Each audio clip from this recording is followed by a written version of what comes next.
శ్రీ బాల ఉగ్ర నరసింహస్వామి ఎర్రవరం. ఈరోజు శనివారము. ఈరోజు చాలా మంచి రోజు, వైకుంఠ ఏకాదశి.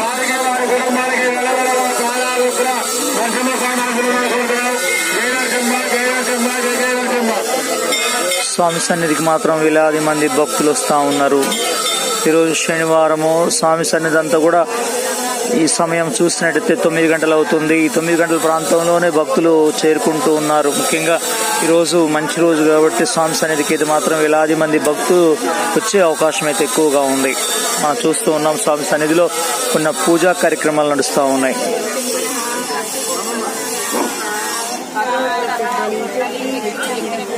అశోక్ గారు, శ్రీలత గారు, అయ్యా వారి కుటుంబ సభ్యులు స్వామివారి ఆలయ నిర్మాణానికి 516 రూపాయలు సమర్పించారు. వారికి వారి కుటుంబానికి వల్లగొడవ బాలా ఉగ్ర నరసింహ స్వామి ఆశీర్వాదాలు కోరుతున్నాం.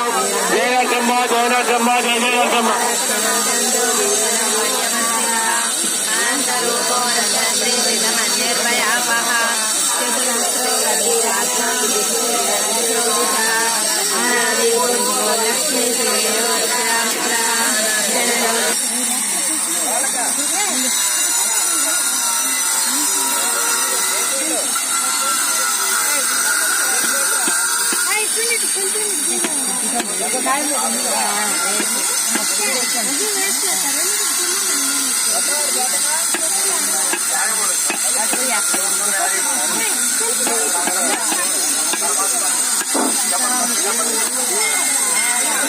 ఎవరండి? కొమ్మవారం వాస్తవులు బొట్ట వెంకటరెడ్డి గారు, అరుణ గారు, గోపిరెడ్డి, శ్రీరెడ్డి, భూషణ గారు, వారి కుటుంబ సభ్యులు స్వామివారి ఆలయ నిర్మాణానికి 5,016 రూపాయలు సమర్పించారు. వారికి వారి కుటుంబానికి ఎల్లవేళలా బాలా ఉగ్ర నరసింహ స్వామి ఆశీస్సులు ఉండాలని కోరుతున్నాం. జయ నరసింహ, జయ నరసింహ, జయ నరసింహ. స్వామి సన్నిధానంలో చూడొచ్చు భక్తులంతా కూడా సంతాన ప్రాప్తి లేని వారు సంతాన ప్రాప్తి కోసము ఊయలలను కడుతూ ఉంటారు.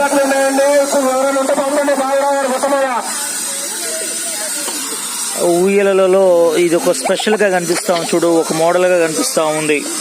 వేలాది మంది భక్తులు స్వామి సన్నిధికి చేరుకొని సంతాన ప్రాప్తి కోసం ఉయ్యాలను కడుతూ ఉంటారు. ఎందుకంటే ఈ ఉయ్యాలలు బాల ఉగ్ర నరసింహస్వామికి ఇందులో ముఖ్యంగా సంతాన ప్రాప్తి కావాలని చెప్పేసి వారు భగవంతుడిని వేడుకుంటూ ఉంటారు భక్తులు. ఇక ఎన్నో రకాల ముడుపులు చూస్తూ ఉన్నాం. వారు అనుకున్న కోరికలు తీరితే మాత్రం ఇక్కడ ముడుపు కట్టుకొని చేస్తూ ఉంటారు.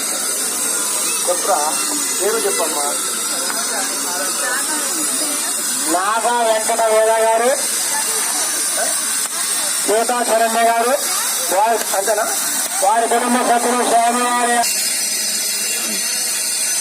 స్వామి సన్నిధికి మాత్రం ఎదురుగా మనకు కనిపిస్తున్నటువంటి ఒక భక్తుడు స్వామి సన్నిధికి వచ్చేసి ఇక్కడ ఒక కోరికను కోరుకుంటే ఆ కోరిక తీరింది. ఆ కోరిక నెరవేర్చుకోవడం కోసం 12 కొబ్బరికాయలు కొడతానని చెప్పి స్వామి సన్నిధికి వచ్చారు. ముఖ్యంగా వారి మాటల్లో మనం ఒకసారి అడిగి తెలుసుకుందాం. జయ నరసింహ, జయ లక్ష్మీ నరసింహ. గత ఇది 3వ సారి